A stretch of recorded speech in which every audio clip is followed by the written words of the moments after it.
school programs. So this week is going to be again hectic. We are planning such a way to enlighten you on certain aspects of climate change research. Today, before introducing this session speaker, I want to convey and congratulate those who submitted your assignments that we planned yesterday, Sunday last date, but still 7 more need to submit your assignments. So please submit as soon as you complete your assignments. The certificates what we are going to give is going to be based on grades. For A grade, the attendance also mandate. Your assignment and your the further research proposal writing exercise also will have its own impact on your grade system. So there are 3 absentees we are monitoring through your login process. So please participate actively. That will help us to reach the goal or the mandate of this program. So with these few words, I am going to the business now. Today's speaker, Dr. Vijay Bhaskar, Professor and Head Department of Bioenergy in the School of Energy, Environment and Natural Resources of Madurai Kamaraj University. Dr. Vijay Bhaskar actually started his career as a scientist in Climate Change Research Institute in Ahmedabad. He worked with Vikram Mehta at the time. So then after a couple of years, he moved to Madurai Kamaraj University as assistant professor. Now he is head in charge for the Department of Bioenergy. So he is an active researcher. He is working on various aspects of climate change. Particularly, he is working on air quality. How the components of air quality going to influence our climate, vice versa. So he is having a couple of projects sponsored by SERB, DST SERB. He is working on black carbon. Today, he is going to deliver you a lecture on air and climate change. He will be giving you exercises after completing his lecture. The request for all the participants is, so this is not going to be the mere lecture. So he will explain you and he will ask you to carry out certain data, what you can say, extract from the open sources. You have to analyze and you have to give your interpretation. This is the plan for today. So you have to send frequently when and now and then by taking the screenshots of your exercise. So this is going to be mandated. So be ready for that. Now with these few words, I request Dr. Vijay Bhaskar to deliver his lecture on air and climate change. Welcome, sir. Thank you, sir.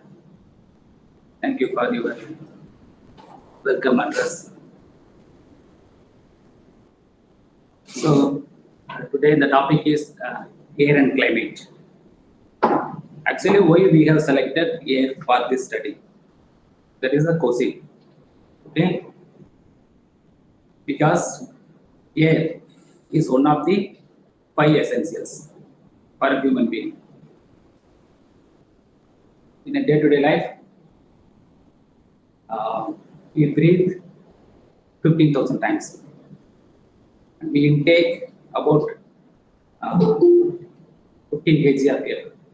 Okay, we breathe 22,000 times and we take 15 kg of air. If that air is not in a what we can say, if it is not good condition,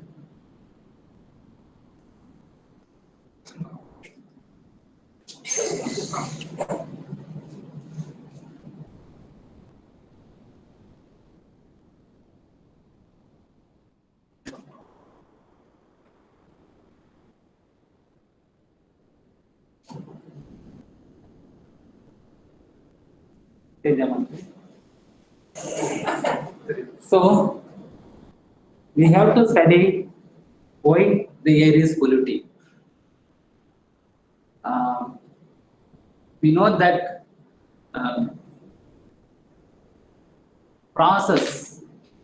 any process will not finish 100% efficient. Okay, the process will not give 100% efficient output.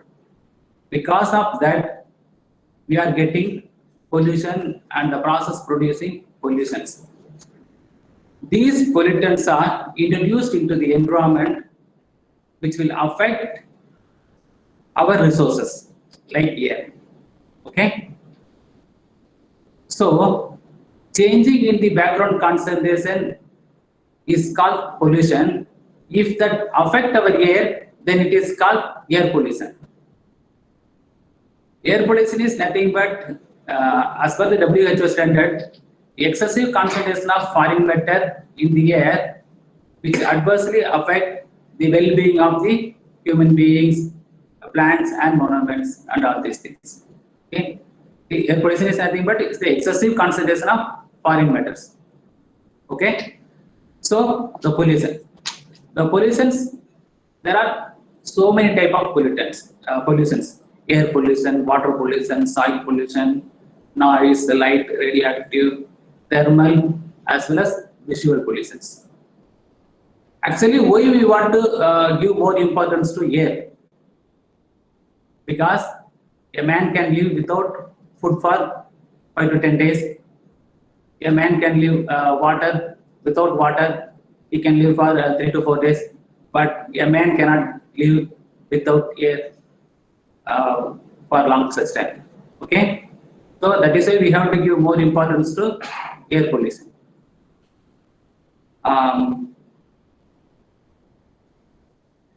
Because of the imbalance in the natural composition, the equivalence of the component of air is changing. Okay, so emissions from sources, smoke, acid rain, fumes, these things are all considered as a air pollutions. Okay,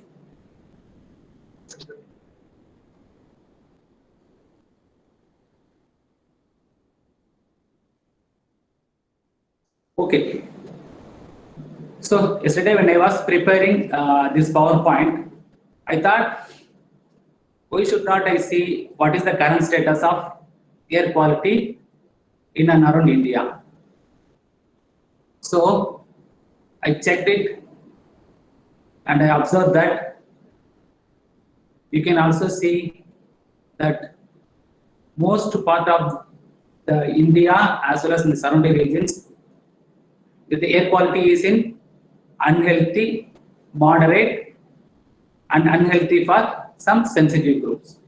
If you note that out of these areas, only 5 places are in good category and many places are in a moderate category and some places are unhealthy for sensitive groups and few places are in unhealthy category. India is also in the unhealthy category, especially I think that in Delhi, maybe in Delhi. Okay, so I searched where it is in India. Okay, so this data is for yesterday data. Okay, so if you see in India, except one place in the southern part, almost all the places are unhealthy for sensitive groups. Especially the northern part and east part of your places are unhealthy conditions. Okay, so that is why we are working on air quality extensively. We are giving more importance to particles. This figure shows the dry air composition. As we all know that air is a mixture of gases that include 78% of nitrogen, 20.94% of oxygen. It includes argon 9.9%, and carbon is 0.03%, and remaining 0.17%. It includes inert gases and all these things. So let us see what are the sources of air pollution. We can classify the sources into two types: natural sources as well as anthropogenic sources. Dust storm, forest fire, volcanic eruption, plant pollens, lightning, these things are considered as a natural sources. Because of the natural phenomena, they are producing pollutants. Okay. Anthropogenic sources. You can see that industrial activities, power plants, and road vehicles, waste disposal process, they are producing more amount of anthropogenic activities. So this is a one type of classification. And what are the sources? And another way we can classify the sources, like and which way they enter into the shape, and we can say that shape of entry. On the basis of shape of entry, we can classify the sources into three types: point source, area source, line sources. Point source is a stationary sources. Area source is nothing but small scale stationary sources, indefinite movement of vehicle. And you know that line sources is nothing but the movement of vehicles. Okay. So we can classify the sources into two types: natural sources as well as anthropogenic sources. On the basis of shape of entry, we can classify the sources into three types: point source, area source, as well as line sources.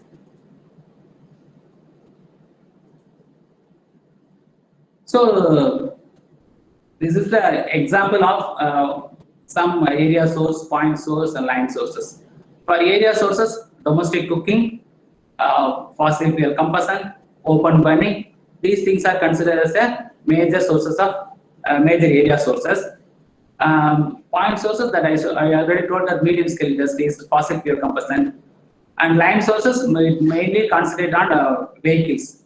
So in all, so these sources are very important in the upcoming air pollution studies. Okay. So already we have classified the sources. Now we are going to classify the pollutants, air pollutants. How we can classify? The first one is origin. On the basis of origin, we can classify the pollutants into primary pollutants and secondary pollutants. Primary pollutants are nothing but it's directly emitted from the sources. Sulfur dioxide, oxides of nitrogen, like that are the primary sources of primary pollutants. Secondary sources, and two or other primary pollutants interact with each other to form a pollutant that is called secondary pollutants. The example is that oxides of nitrogen react with the volatile organic compounds, it's forming ozone. That is the example for secondary pollutants. If you see the figure, the transportation is giving 46.2% of pollutants. Okay, stationary and source fuel combustion, it is producing 27%. Industrial process is giving 15%. So across globe as well as in India, the transportation is giving major amount of releasing major amount of so pollutions. Okay. And then now we can classify the air pollutants on the basis of chemical composition. We can classify the pollutants into two types, that is organic pollutant and inorganic pollutants. So if a pollutant is having hydrogen as well as carbon, then we can say it is an organic pollutant. Okay, on the basis of that, we have classified the pollutants on the basis of chemical composition. Next, state of matter, on which form it is there. Okay, so on the basis of state of matter, we classify the pollutants to two types: particulate pollutants and gaseous pollutants. We know dust particles, smoke, fog, fumes, ash, spray. These things are called particulate pollutants.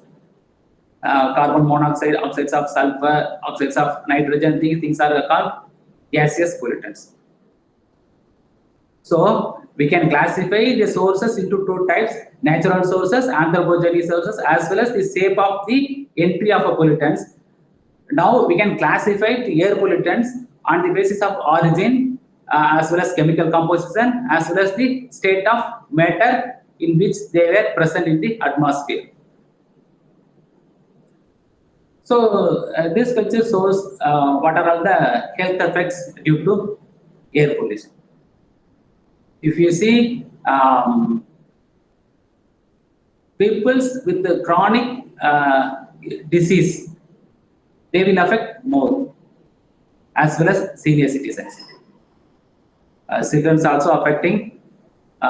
So we have to give more importance to peoples, those who are suffering, those who are already suffered, are suffering with some diseases. That is why that the government is not asking peoples not move outside during the COVID places. Okay, so we can classify the air pollutant, the impact of air pollutants to two types: short-term effect and long-term effect. Headache. If you go outside, if you travel, if you inhale some pollutants, you will feel some headache. Okay, some peoples feel irritation. Okay, eye irritation, nostril irritation, like that they will feel. Some people, they will get coughing. Then, if they exposed for some more time, they will get some bronchitis, pneumonia, like that they will expose. One of my friend, whenever he will go to some places, not places, if you will go to a north side for some meeting and other things, whenever he will come back to Tamil Nadu, he will suffer with cold. Then I asked why you are suffering with this cold. He said dust. Because of dust, I am getting this much amount of cold, headache, and all these things. So, a layman, from layman to professionals, they are also suffering with the short-term effect of air pollutants. So, we have understood these are all the some short-term effects. Still, there are some long-term effects. We can say that nervous system. These particles, these aerosol particles are air pollutants. It will affect the nervous systems like headache, anxiety. These are the some long-term effects. Okay, it also affects our cardiovascular disease. It also creates some cardiovascular disease, and it mainly creates asthma and cancer. Okay, so these are the some important effects of air pollution in the short term as well as the long term. Let's move on. Okay. So if you see this picture, you can identify different colors, and the scale is also ranging from 0 to more than 250. And this picture shows the global map of estimated PM2.5 exposure by country or region in 2019. Okay, if you see that East Asia, Southeast Asia, and South Asia is suffering high amount of PM2.5 concentration. Okay, India is one of the country is getting more amount, is releasing and exposing more amount of black carbon, say, what we can say PM 2.5. This figure shows the averaged annual PM 2.5 concentrations. This data is also for 2019 only. There are 85 places noted in the graph, and these 85 cities are capital city of each countries. Okay. The first one is India. Delhi is getting is affected with more amount of PM 2.5 concentrations. Okay. Delhi, then it was followed by Dhaka. Okay. If you see so many cities, capital cities, even the capital cities is suffering huge amount of PM 2.5 pollution. So, what happened in Central and Southeast Asia? South Asia. So, Central and South Asia, it includes Afghanistan, Bangladesh, India, Iran, Kazakhstan, Kyrgyzstan, Nepal, Pakistan, Sri Lanka, and Uzbekistan. Okay. If we see the data, capital cities, if you compare the capital cities, India is ranking first. But if you see the annual mean, Bangladesh is in first place, and then Pakistan is in second place, India is in fourth place. Okay, that means that not only Delhi, some other places is also contributing huge amount of air pollutants to our nations. That is why we are getting a huge amount of PM 2.5 concentration. So this figure shows what are the cities is highly polluted and what are the cities is cleanest. Out of 15, there are 15 places.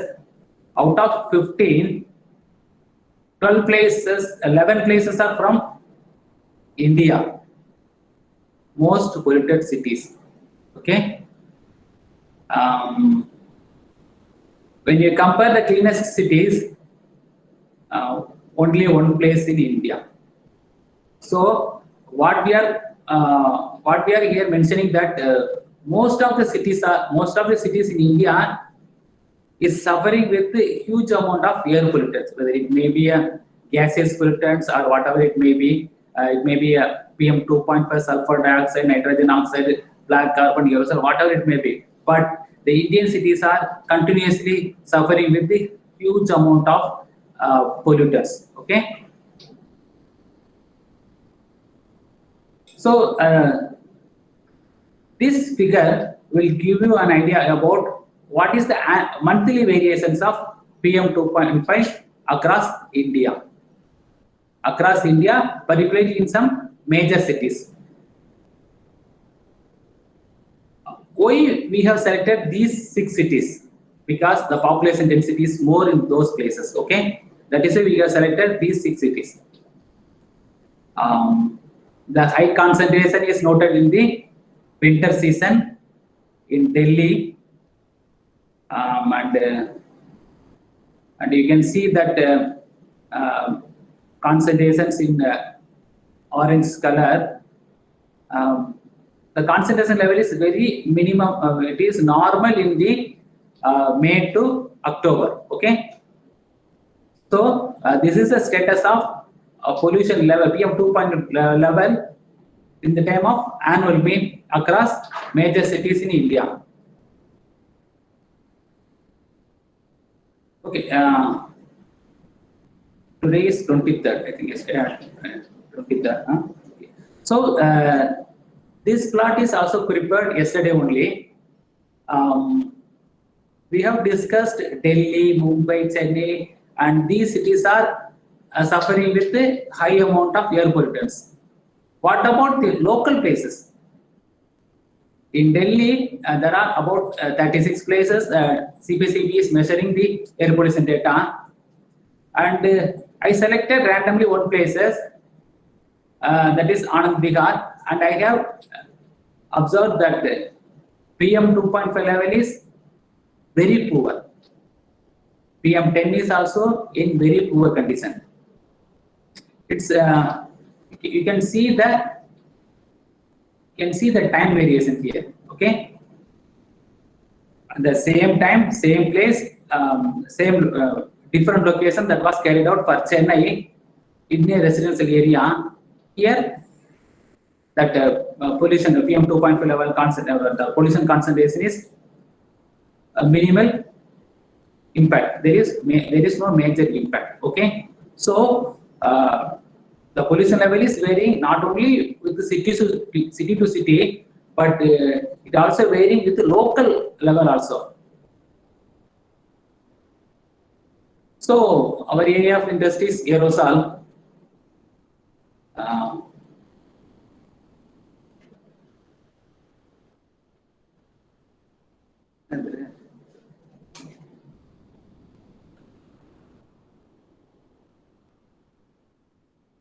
So aerosols.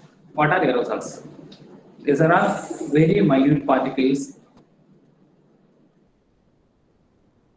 And there are very minute particles that is suspended in the atmosphere. Okay, they scatter as well as they absorb the sunlight. They scatter as well as absorb the sunlight. Okay, they can emit directly, or they can create the secondary pollutants. Okay, actually, so what are the type of aerosols? So what are the type of aerosols? These are the type of aerosols: dust, sea salt, sulfate, black carbon, organic matter, and nitrates. These things are considered as aerosols. You can see that sea salt, dust, organic ash. These are the same images. Okay.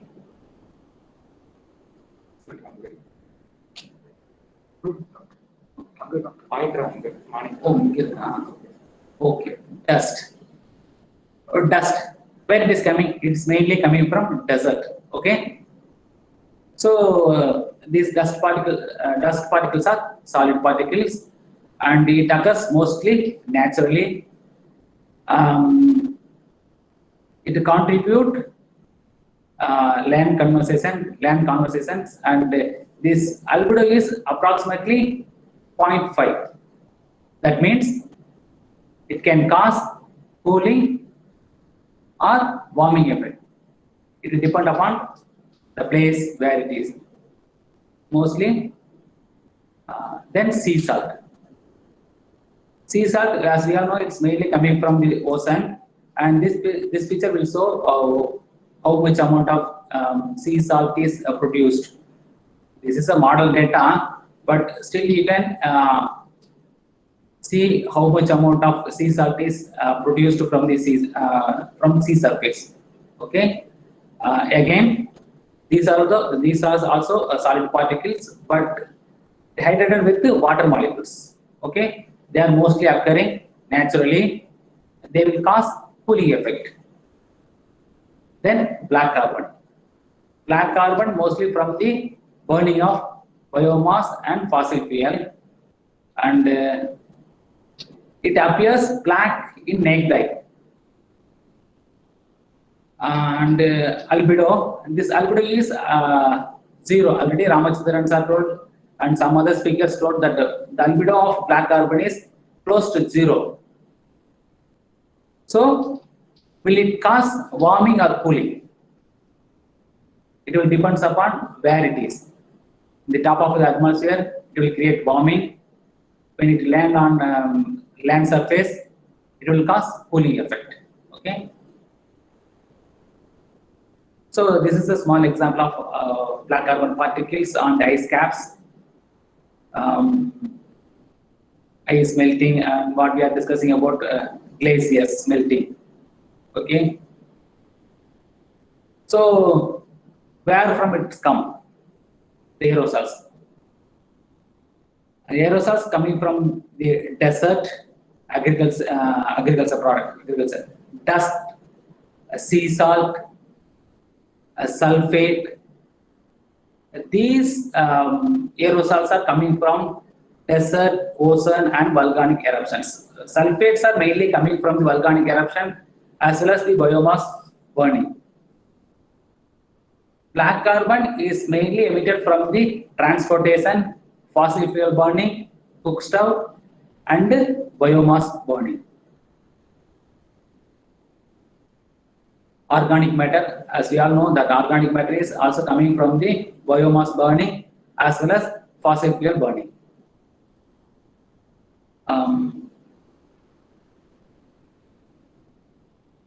This is a report. From that report, I have concluded these points that high concentration, okay, the high concentration due to land clearing and agriculture fires, the aerosols are high in the South America region, South America, Central America, Central and South Africa, Southeast Asia. These places, high concentrations are noted in July to September in South America. In Central America, the high concentrations are recorded in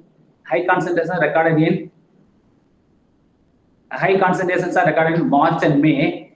In Central and South Africa, the high concentrations are recorded in June to September.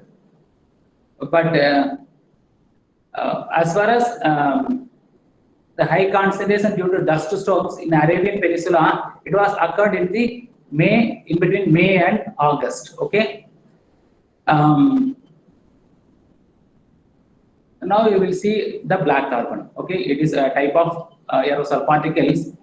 Okay, due to the incomplete combustion of the black carbon particles are emitted. If the process is completely done, it will convert it into carbon dioxide. Because of that incomplete process, black carbon, organic carbon, some other volatile organic compounds are emitted from the process. This figure will show you different forms of carbon. Okay, black carbon, we can say these are soot particles. Okay, soot is also a form of carbon. Okay, so if you see the figure, soot, diamond is a form of carbon, graphite is a form of carbon. Like that, soot is a form of carbon. So that is we are called black carbon. Actually, why we want to concentrate black carbon? Because many experts already discussed in the same interschool, they said it is a short-lived climatic forcing agent. Okay, it can cause a warming as well as cooling effect. These black carbon particles are 1,000 times smaller than our human hair. The width of the particle is very smaller. It can travel very long distance on the air current. Within a day, it can travel from India to South Africa. Okay, because on the air current, okay, air movement. Black carbon has a warming impact on climate. When we compare with the carbon dioxide, the black carbon is having 460 to 1,500 more stronger than CO2 per unit mass. Okay, that is why we are discussing about why we have to eliminate black carbon from the atmosphere. Once you started to reduce the black carbon level in the atmosphere, you can control the global warming process. Okay, the lifetime of this black carbon particle is only 4 to 12 days. So that is why it is moving very fast. Okay, so if you started to remove the black carbon because of that lifetime is only 4 to 12 days, If you started to remove, if you are started to reduce the black carbon level in the atmospheric level, then you can control the warming process of the atmosphere. We can control it. Actually, there was a study in 2000, and they have estimated that 8 teragram of carbon was emitted, okay, from fossil fuel as well as the open biomass burning. But in 2008, the estimation was around 22 teragram of carbon per year. Why it was increased? As we all know that the major sources of black carbon or aerosols are increased. We are using more vehicles, and we are constructing many industries. Because of that industrial as well as the construction activities, vehicle movement across the globe, the black carbon emission is increasing. It in 18 years it increased almost 14%, 14 teragram per year. Actually, in North America and West America, where in 1950s, North America and West Europe were the largest BC emissions. But now the tropical areas as well as East Asia, we know that near equator is called a tropical region, and the tropical areas as well as the developing countries in East Asia, they are producing huge amount of black carbon. Okay. Black carbon aerosols are out of total aerosols. These black carbon aerosols contributing only 10%, but it's still having a huge impact on climate change. We should not overlook that climatic impact of black carbon. Okay, black carbon aerosols can absorb solar radiation from visible to infrared wavelength. Okay. So that increase the solar radiation energy. So it increased the absorption of solar radiation in the Earth atmospheric systems. So that is why we are telling it is an important climatic potential factor for global warming. So what are the properties of black carbon? Black carbons are graphite-like structure, and it is a fractile structure, and it is having high capacity of absorptions. It ranges from few nanometers, and it is insoluble in any solvent, including water. That is the big disadvantages of black carbon. It can, I already told, it can absorb strong wavelength from UV to ultron. It will absorb strong light absorption in the spectral range of visible light. So you cannot burn it immediately. So you have to go up to the temperature of 4000 Kelvin. Then only you can change its nature. So again, the sources. Already we know that there are two types of sources for pollution. Black carbon is also pollutant. So here also the pollutants are classified into two types: natural sources as well as anthropogenic sources. Volcanic eruption, forest fire, they are producing huge amount of black carbon particles. They will travel and they will deposit in the hill region as well as in the glaciers, ice glaciers.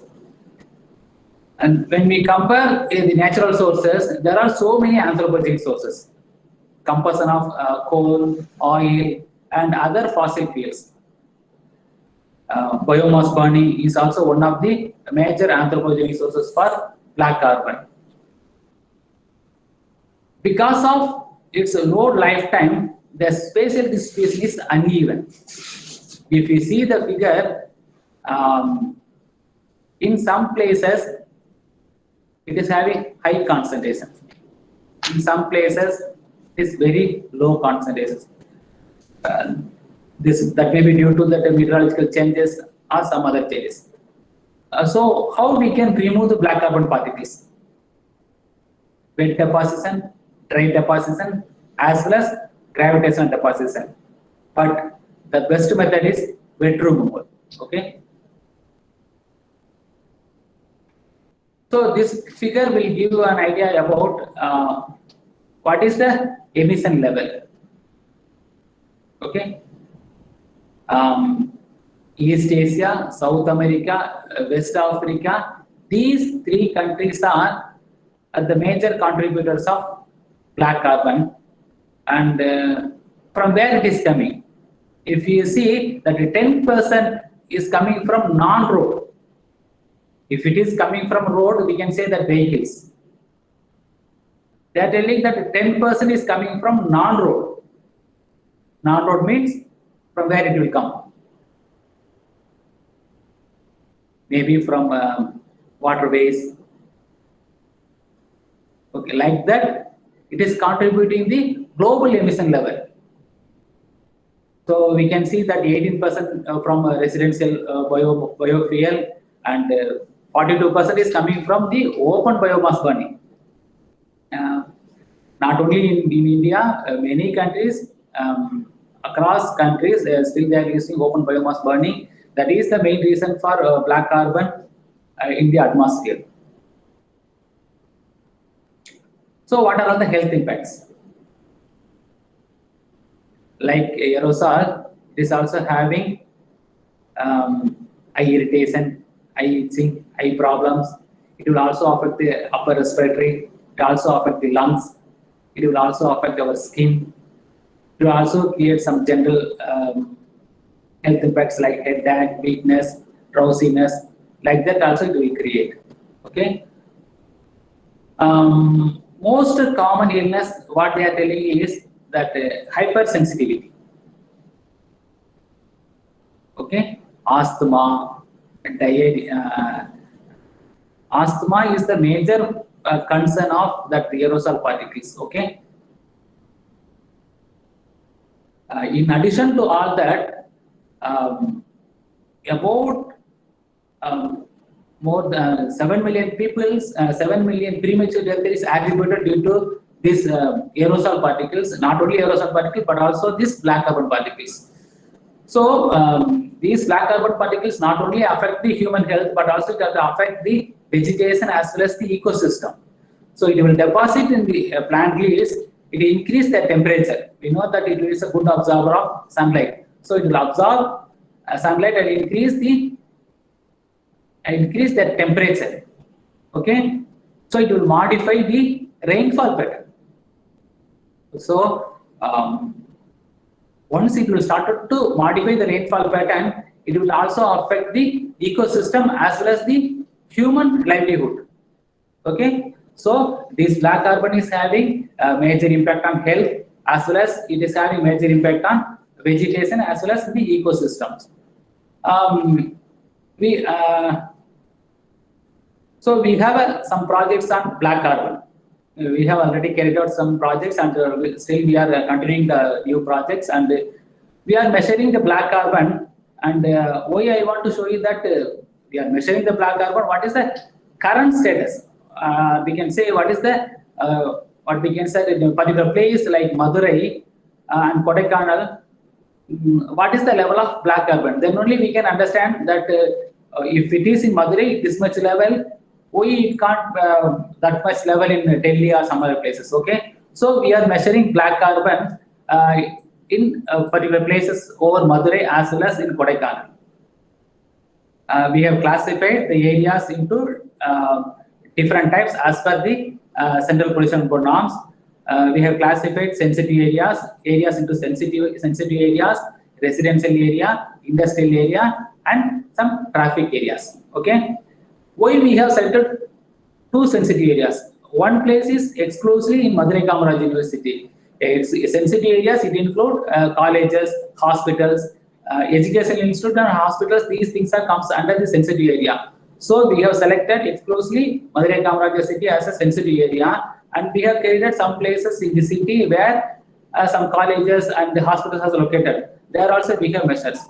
So if you see the mean values of black carbon in Madurai at different regions, you can identify that concentration ranges from 2.1 to 9.26. That means the sensitive area is having very low concentration, particularly in Madurai Kamaraj University. The traffic area is having more concentrations, that is 9.26 microgram per meter cube of black carbon in Madurai. And we have conducted the same type of experiment in Kodaikanal.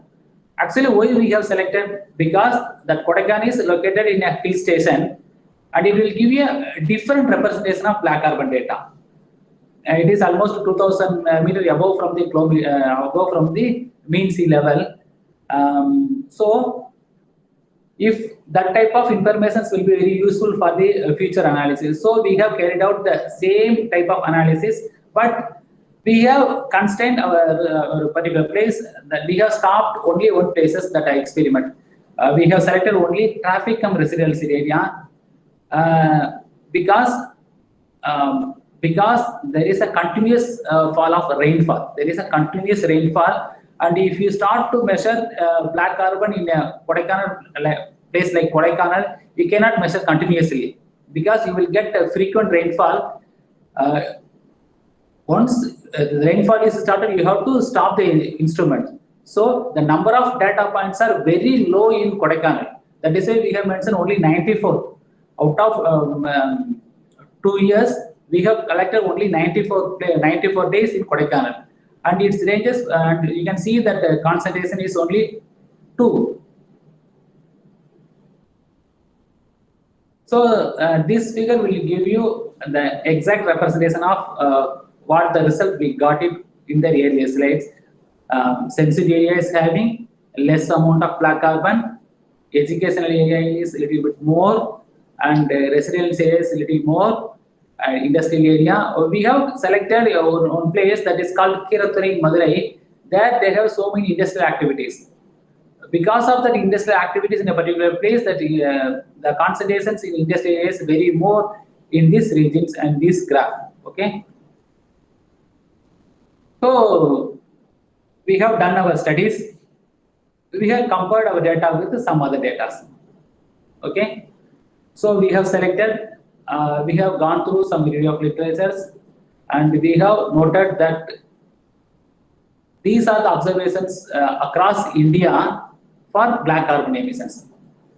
Madurai is a semi-arid region, so we have compared some semi-arid regions. You can see that Anandapur is a semi-arid region, Ahmedabad is a semi-arid region. So when you compare Ahmedabad and Madurai, there is no big difference in winter and summer season. But in monsoon and post-monsoon season, you can see a very, very big difference. Madurai, mostly in monsoon season, they will not get more rainfall. Madurai will get more rainfall in the post-monsoon seasons. That is why there is a change in concentration level when compared with Ahmedabad, Madurai. So we have compared Kodaikanal with some other high altitude stations. Darjeeling, Ooty, Mount Abu, Nainital, these are the places where black carbon measurement is continuously carried out by some experts. Dr. Uday Suryan is one of the experts. He is carried out in Ooty. He is from Agriculture University. So we have compared our data with their data, and it is almost similar. Okay, when we compared with the urban region, here the concentration is also almost same. So we have carried out a emission inventory. We know that how much amount of pollution is coming. We know that black carbon is 10 microgram per meter cube or 50 microgram per meter cube. We have to know what is the emission level, we can say what is the total emission. So we have carried out emission inventory by using bottom-up approach. A bottom-up approach is nothing but you have to give questionnaire, you have to ask questions. Based on their reply, we will start analysis, and by using some formulas, we will calculate the emission factors. So emission inventory, it needs some activity data as well as the emission factors. So we have estimated total emissions, and it was observed that Madurai does not have any forest. That is why there is no forest fire activities in Madurai, and there is no wood fireplaces. Okay, but when you compare with other parameters, you can see a clear difference.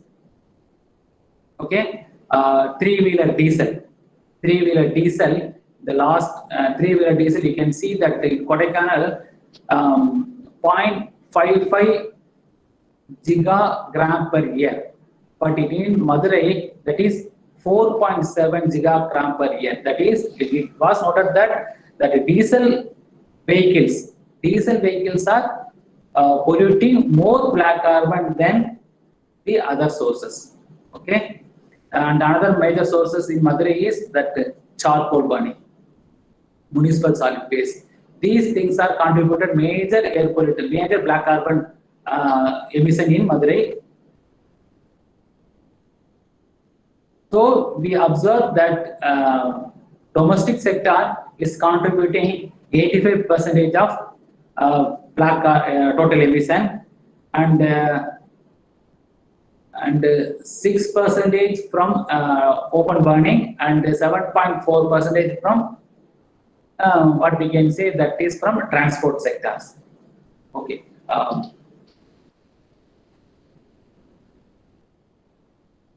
So we have carried out some interesting studies.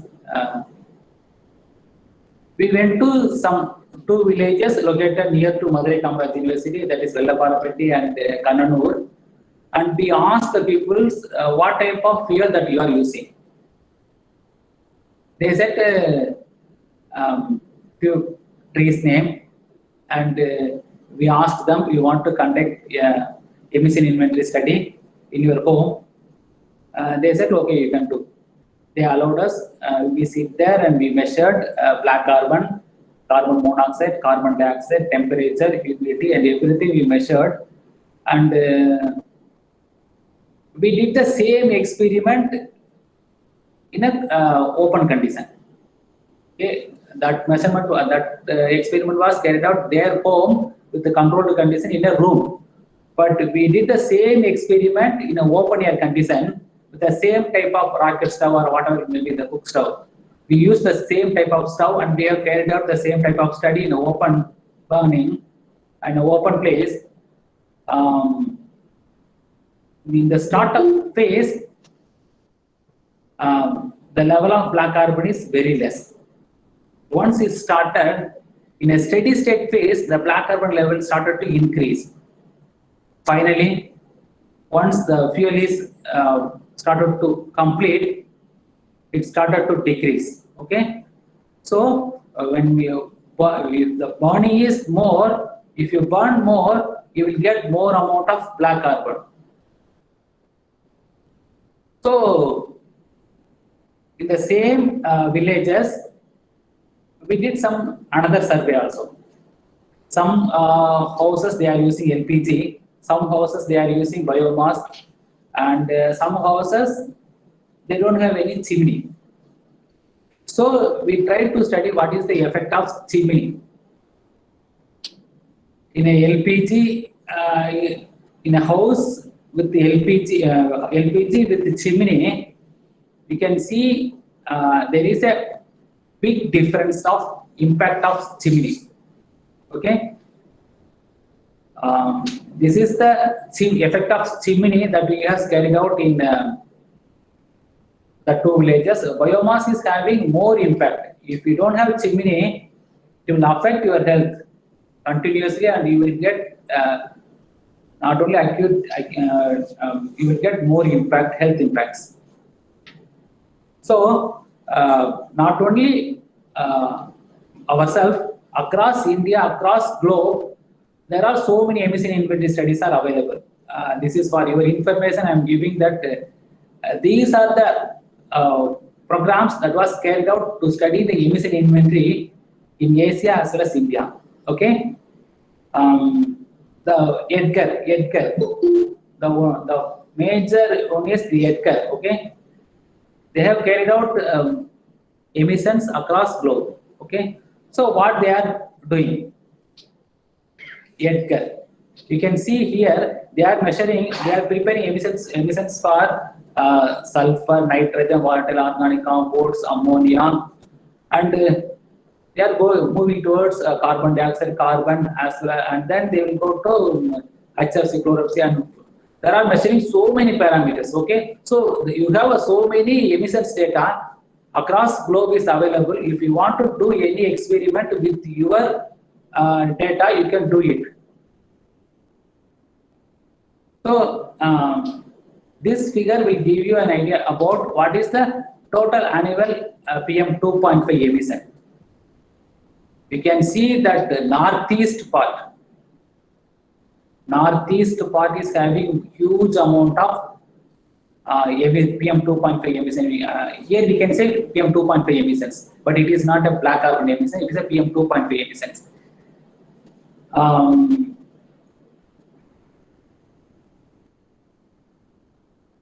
This is from cooking as well as from the lighting. Okay, the first figure is from cooking process. This much amount of black carbon, this much amount of PM 2.5 is emitting, and due to lighting process, this much amount of black carbon is also emitting. If you see the figures, the northeast part of the cities, India is mostly affecting, as well as the south part, Tamil Nadu, Kerala, and these places are also having a huge impact of PM 2.5. If you see this figure, how much amount of energy is consuming for space heating. PM 2.5 emission due to space heating. Okay, and this figure, the right side figure, will show you about energy consumption for water heating, space heating and water heating. Due to space heating as well as water heating, how much amount of black carbon is PM 2.5 is emitting and where it is going. So we have collected the black carbon, and we are very eager to see whether it is which type of structure. So the first figure is empty filter paper, the first one, and the left one, the bottom left one is the black carbon particles. You can see some fractile-like structures, and the center one is organic carbon. You can see there are some spherical shell, and the third one is hematite, that is silicon particles, which are found in the filter papers. So we went to Raman analysis. We confirmed that carbon particles is present there. So the black carbon was measured at the 880 nanometer by using an instrument called athelometer, and very interesting observation was noted in Madurai Kamaraj University that nicotine level was more, that is tobacco smoke was more in 590 nanometer. Still we are working, and we don't know what is the reason behind that nicotine level is more in Madurai Kamaraj University. Okay, so we will move to the effect of black carbon on climate. We know that these black carbons directly absorb solar radiation, and it will disturb the energy balance. So it will affect the earth atmospheric systems. Automatically it's changing Earth atmospheric systems. These black carbon particles, it can easily mix with sulfate, organic, some other volatile organic, water soluble aerosols. Then they become a cloud condensation. Already Ramachandran sir told that these aerosols particles play an important role in the cloud condensation nuclei. Like that, these black carbon particles also playing a major role in the cloud condensation nuclei. But the problem is, if these aerosol particles is more, it will alter the microphysical properties as well as the radioactive properties of cloud. Why we are telling that it will affect the microphysical properties or it will change the radioactive properties? Because these black carbon particles will absorb more sun, okay, more sunlight. So it will affect the cloud layer. So it will automatically change the cloud evaporation pattern. It will cause the changes in cloud evaporation pattern. So that will cause or it will damage our rainfall pattern. So this is a radiative forcing for all parameters, greenhouse gases, ozone, aerosol, and all these things. You can clearly note that black carbon, when it is on snow, we can get a positive impact. But when it is on land surface, it will have a negative impact, negative radiative forcing. So, so we are very eager to understand what is radiative forcing. So it is nothing but the difference between there is a difference between incoming and outgoing aerosol radiation that is called radiative forcing. Here I listed some program names. Okay. That infamous London smoke event that was happened in 1950. After that, people start thinking about what is this smoke, why it is coming. We know that smoke plus fog will give you smoke. Okay? Smoke. Why that smoke is in black color? Why it is in brown color? Okay? They started to think about, and many countries, they started some programs to study the smoke impact. Or they have started to work on aerosols. So these are the some campaign program, or we can say some continuous program conducted across India along with some foreign countries. We have understood that so many programs are going on, and still they are continuing their program. That the first one is ISRO Geosphere Biosphere. Still that program is going on, and the areas of radiative forcing RFI, that IGBB and RFI, these programs still continuing their work on aerosol, trace gases, black carbon. Okay. For that RFI program, that space physical laboratory, Thiruvananthapuram is the head.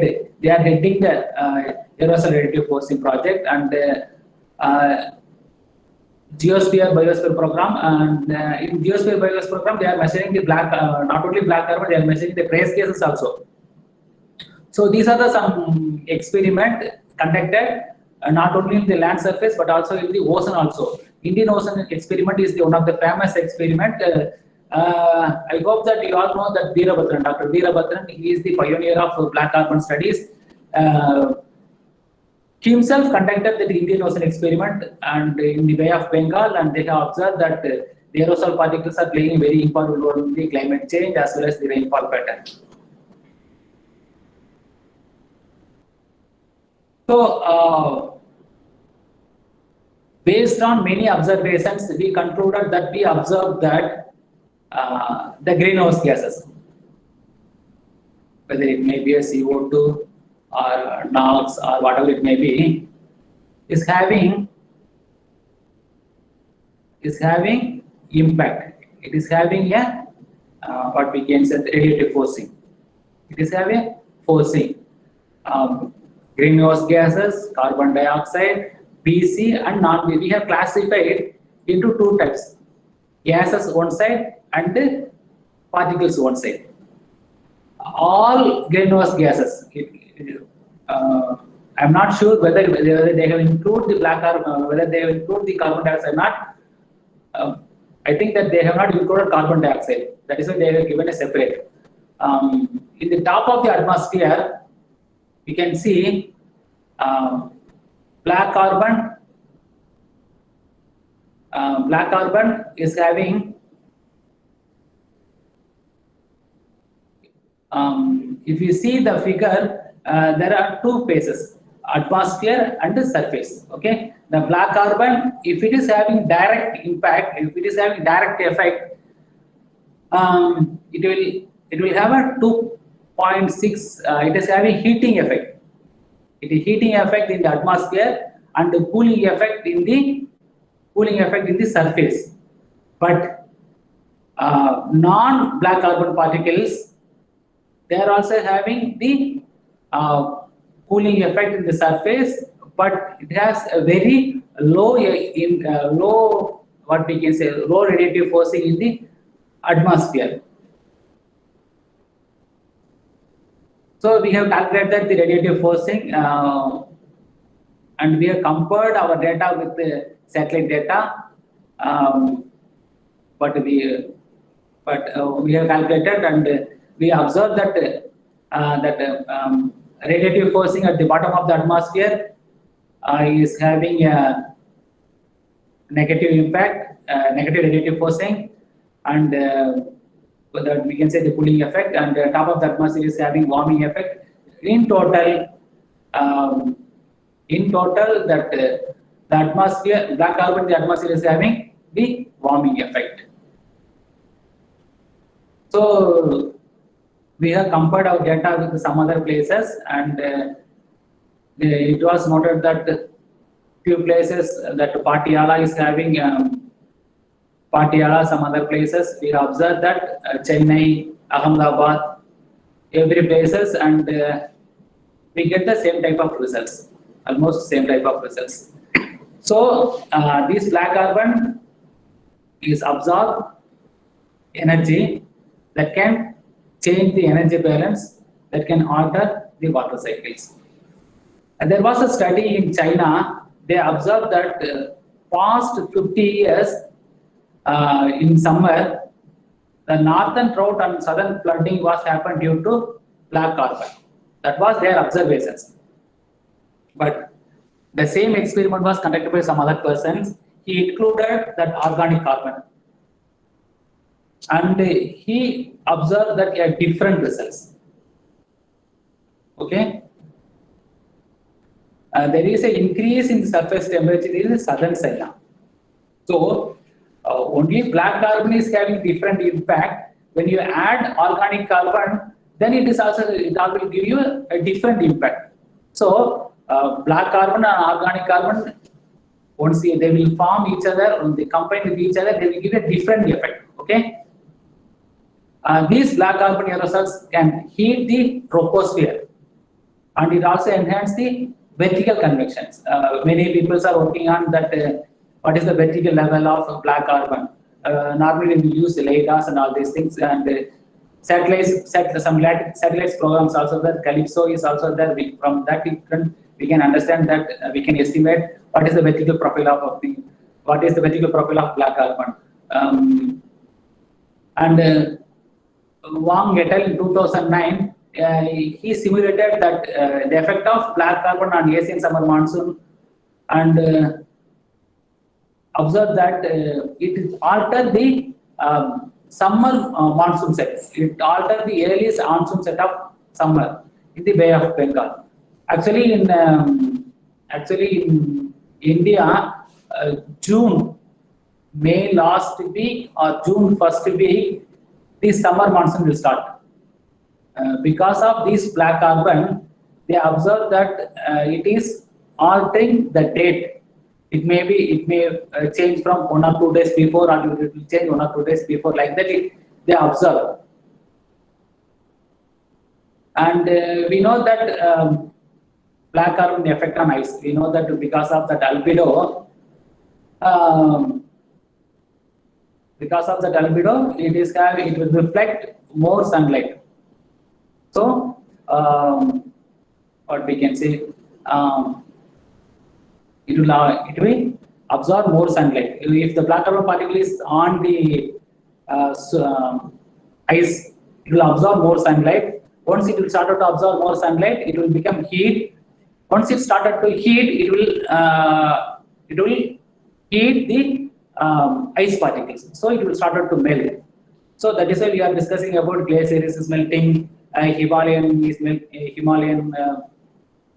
that ice cubes are regions are melting, like that we are telling. The reason is that the black carbon particles, knowing or unknowingly, they are deposited in our glaciers and they are absorbing more sunlight because it does not. It has zero reflectivity. That is why it is absorbed more heat, and they have started to melt. That is the reason for glaciers melting or glaciers melting.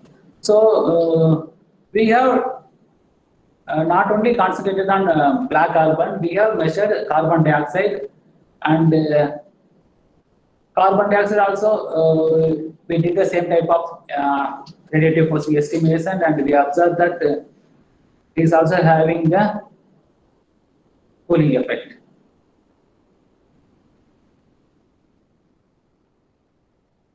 So what are all the uncertainties?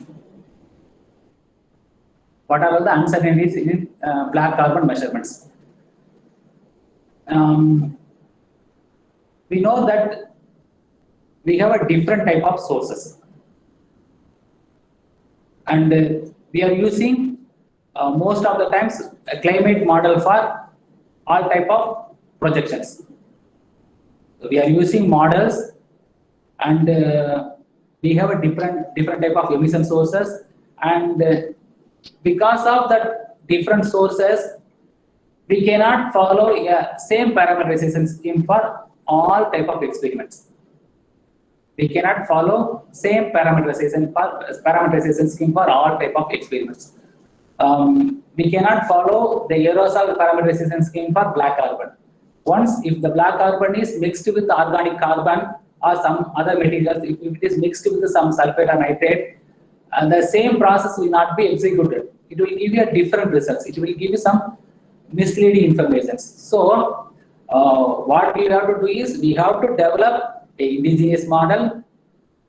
We have to develop at least indigenous scheme for particular parameters. Then only we will get a exact results of what is that. Like that we will get. Okay.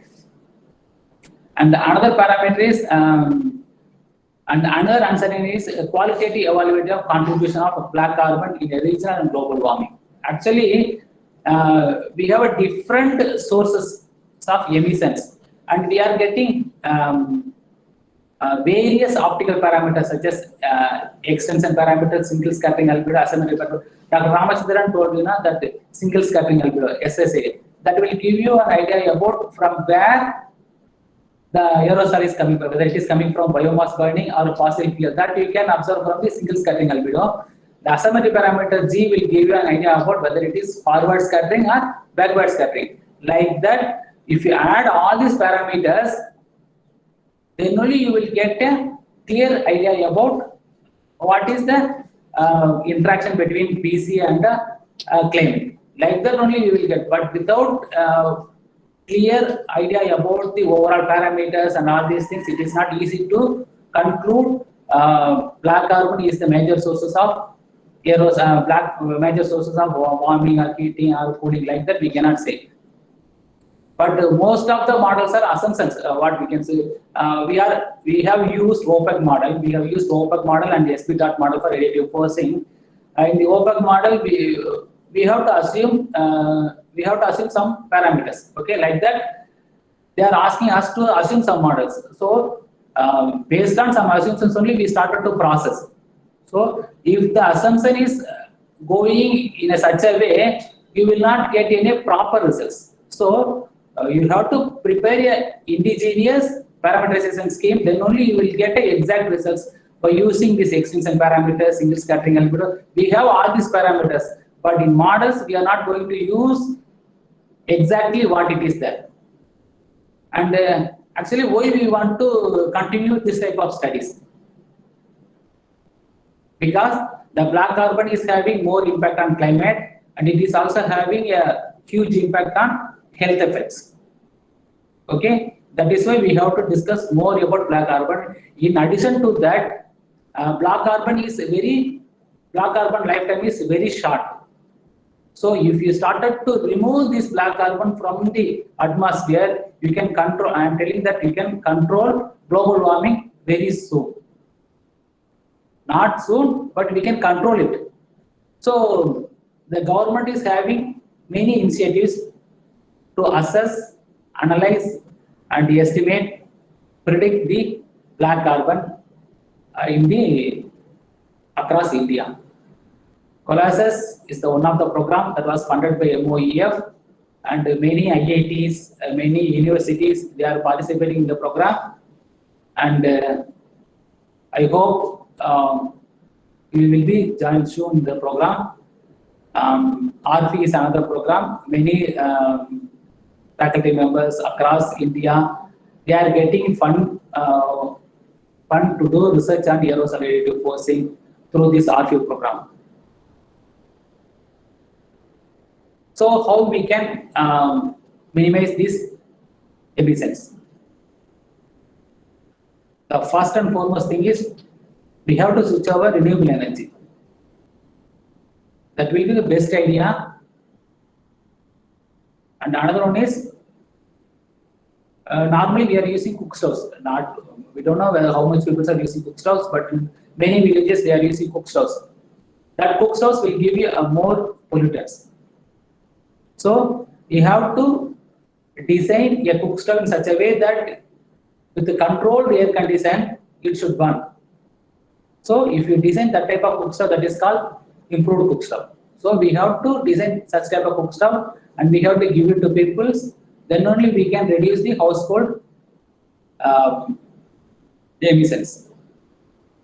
And the industry, as we know that we have to take some precautions and we have to some safety measures. Usually we will do some safety measures, but here we have to do some precaution measures to control the emissions of black carbon or sulfur dioxide, whatever. We have to fit some filters. If you install some filters in the stack, we can reduce some black carbon level. Like that, you have to install some innovation techniques to reduce the industrial emissions. Actually, transport is the another major source. How we can mitigate the emissions from black carbon? The government is ready to stop diesel vehicles. Now they have started in Delhi. Almost they have started. Very soon they are going to implement across India. So use of other vehicles, electric vehicles, soot-free vehicles, like that we have to move. And we have to stop reducing the open burning, that is stubble burning. In the northern part of India is the major problem, the stubble burning in Haryana and all these places. We usually listen that stubble burning happened because of the stubble burning. Delhi is having more pollutant, like that they will tell. So we have to design a proper way to handle stubble burning. And we know that fossil fuel is also producing huge amount of black carbon and waste management. Many places we are dumping our waste and we will burn in the open place, and we are not concerned about the people those who are living in those areas. The same type of problem is occurred in many places of India. Not only in northern India, but also in southern part, not only in southern part, but also in Madurai, not only in Madurai, but also in Madurai Kamaraj University also. We have the same type of problems, okay? So we have to face the same type of, we have to design a safe mitigation measures for municipal solid waste as well as waste. So what we will get? So this was the work done by a professor in California. They started using some precautions measures, some safety measures, and they started to work on aerosol, black carbon and all these things, vehicles and other activities. They found that once you have started to mitigate the emissions, it will give you a good results.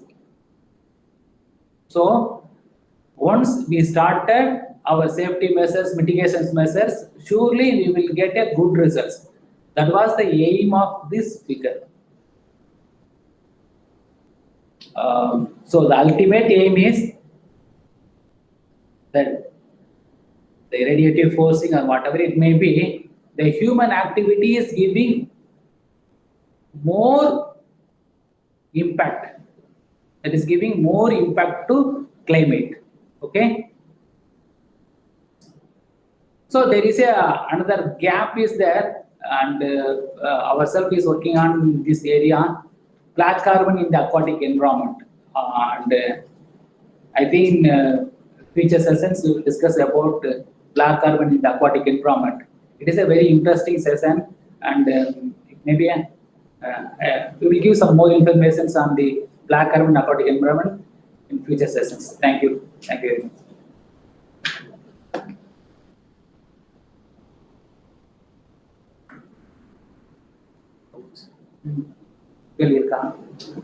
Dear participants,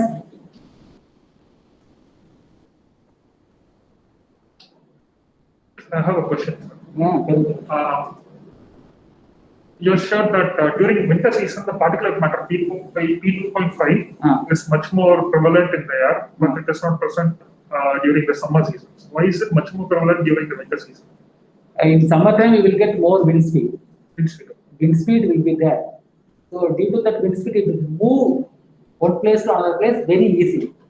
That is why in summer places there is no deposition like that. But in winter season, in the morning hours, you will get nocturnal boundary layer. You all know that early morning hours, the nocturnal boundary layer height is very small. That is why we are getting very cold condition in the morning hours. That is the reason in the winter month you will get more pollutants. That is accumulated. So moisture traps these Moisture. traps. It will accumulate and it will move, but it will not settle down.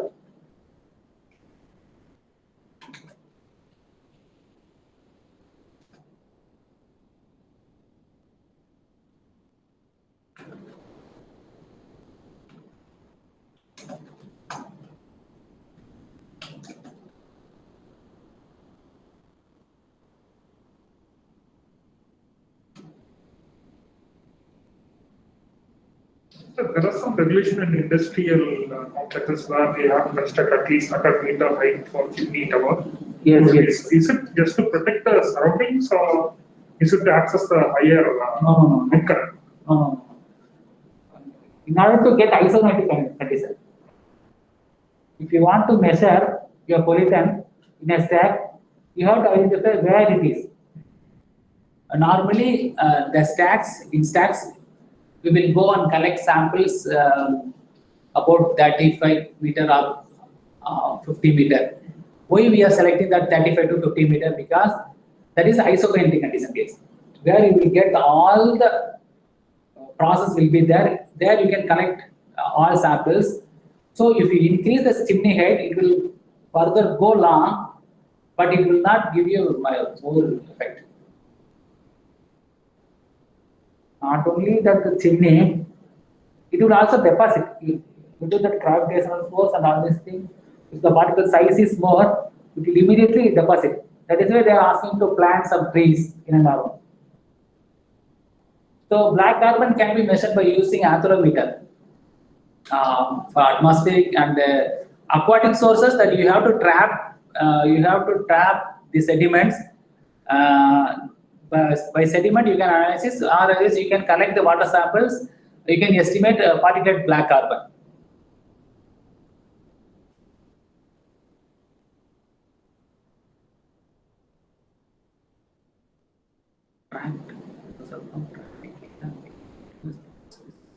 Yes, lichens. Lichen plants. If you some plants, they may easily absorb pollutants. So if you sapling that type of plants near the roadside or somewhere other places, you can easily absorb. That is why they are medium. Oh, that is why they are putting nerium in the national highways to absorb pollutants. Sir, I have a basic question, sir. During the introduction, you have given lightning as a source for air pollution. Can you elaborate how lightning can cause air pollution? Lightning, because of the lightning, there will be huge burning process. Okay. If it will burn in the forest region, we will get huge amount of air pollution. That is the reason we have included lightning also as a major source. Also, you have mentioned data points of collection from Delhi and Chennai. Who is collecting the data and who is posting and how are they collecting the data? Central Pollution Board, they have a mobile stations as well as the stationary stations, and they are continuously monitoring 24/7 across India. They are measuring around 250 places. Not in Madurai, but they are measuring Chennai, Coimbatore, Thoothukudi, they are measuring. But manually we are measuring. But we are not posting those data. If they started to post those data, you will get a huge amount of data. People like you are looking at plant sense, these type of data will be very useful. So once these black carbon particles deposited on plant, our aim is to understand the only optical properties, physical and optical properties. But you can concentrate on the physiological properties. That type of study also you can study. So CPCB is giving all type of data. What is the current status of aerosol, SO2, PM10? Everything is available in the website, CPCB website.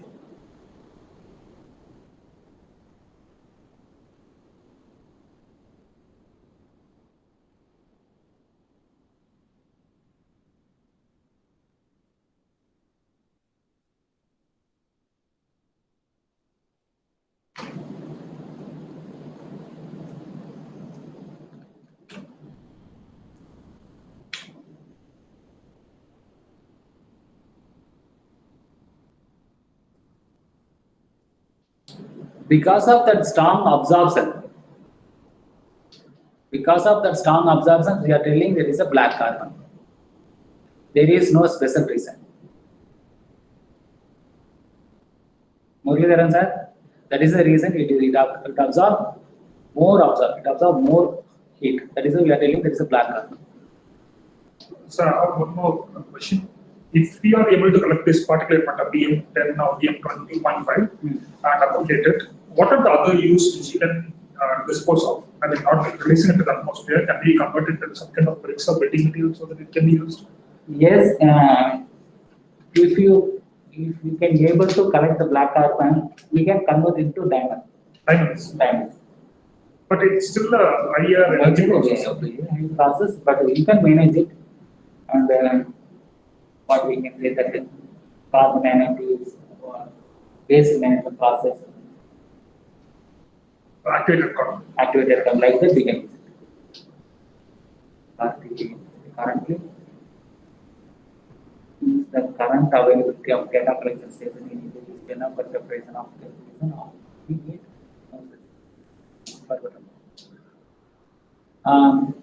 up to now there are more than 250 places the CPCB is measuring, but the Lucknow is they are concentrating only major cities, major industrial cities, but they are not concentrating the residential cities. So, if you want to give your due representations, you have to select and you have to give due representation to sensitive area, residential cities, villages, industrial area, like that you have to give. Then only you will get a clear picture about what is the real level of air pollution or real level of particle pollutants. But still we have to improve. We need more places.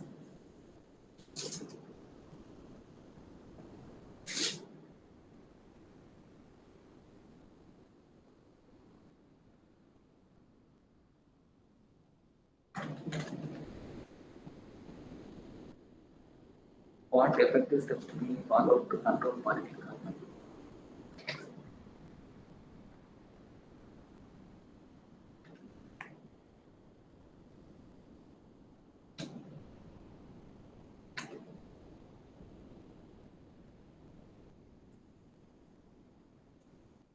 So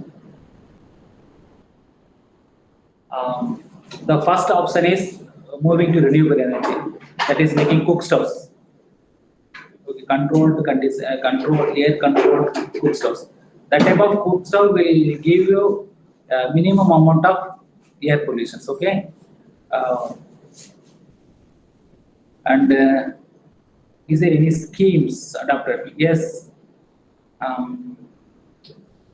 but adaptation of renewable energy, that is a very opt idea, and you have to use gasification technologies for industrial purposes.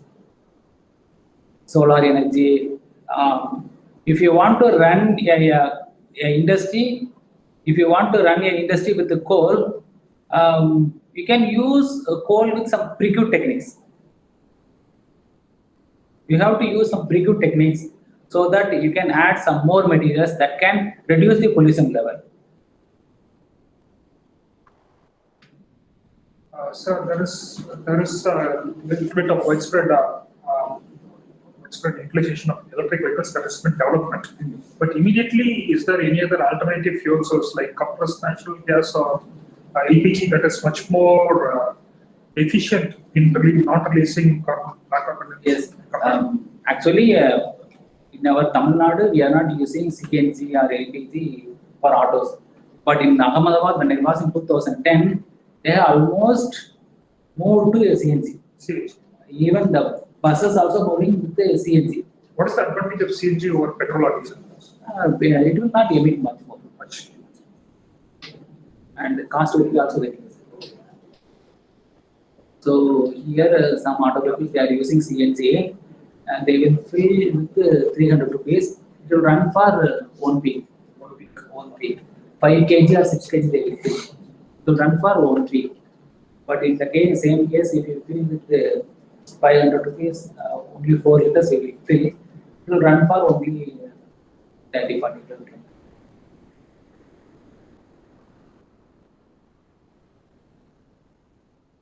If that is much efficient, why is it not widely adopted? Is there any reason for that? Government is asked everyone to follow the same procedure to adopt CNG. But now the government is asking everyone to use electric vehicles, but we are thinking about how to switch over. We have the facilities and we are using the facilities. Changing one facilities to another facilities, it will be very hectic. For sophisticated people. For laymen, it is not easy. For laymen, it is an easy process. But sophisticated people, those sophisticated people are handling all the process.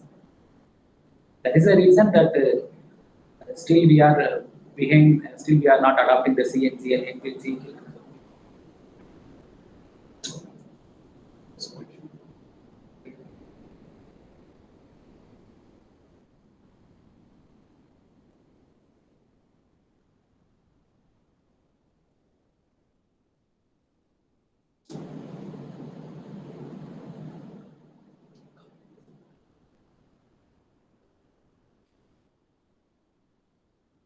In India, go for artificial source of oxygen.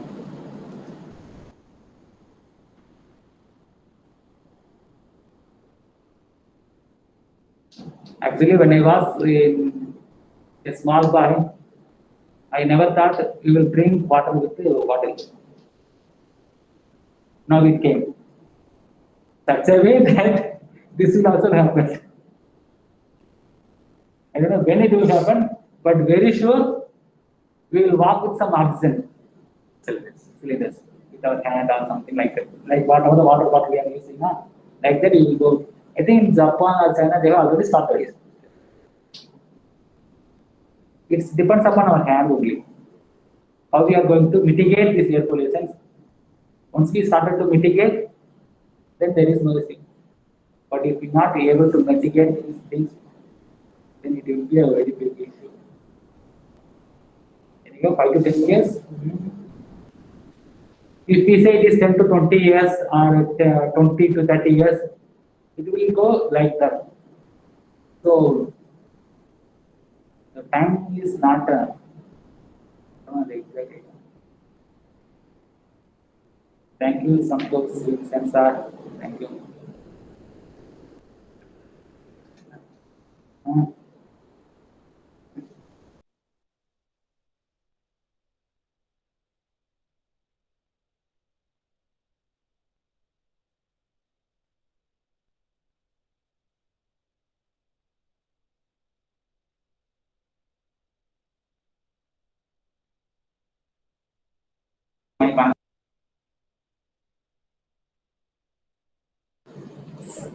Participants, thank you for participating in this session. The next session will be a hands-on session conducted by Dr. Vijay Bhaskar. The session will start at 1:45 p.m. I repeat, the next session will start at 1:45 p.m. Please be available with your laptop if possible, because it's going to be a hands-on session.